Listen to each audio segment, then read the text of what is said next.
એવું આવશે કે આપણા ભાઈઓ તથા બહેનો થોડોક દેખે પણ કિરણભાઈને આપણે 2 ચોકા મારીને બતાડશું ને અમારા ભગાભાઈને તરફથી બીજા 2 ચોકા ભગાભાઈથી 2 છક્કા મારશે.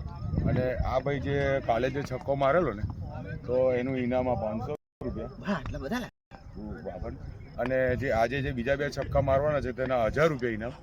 બરાબર કમ્પ્લીટ. રક્ષાબંધન થી જ મારી દો. અને આ રક્ષાબંધનના અંદર જે આને બહેનોને જે રાખડી બાંધવા જવાનું છે તેના 1000 રૂપિયા. બરાબર. સુંદર એક સારો માણસ છે, એને અમે પૈસાની ફૂલ મદદ કરીએ છીએ.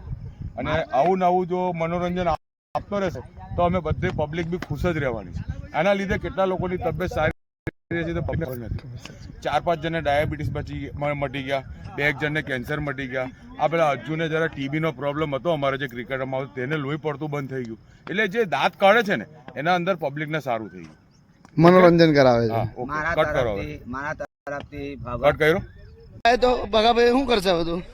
મારા વિચારમાં એવું છે કે ભગા જેટલો ઝૂંટરો ને માંદા ચોથ તો મને મળે બી ના.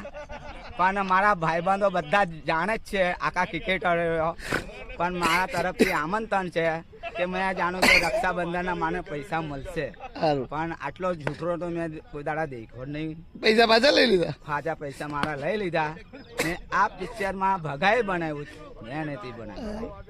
ને જે હોય ભગાને એમ સોરી, પણ આવું આજ પછી મસ્તી ના કરે. બરાબર.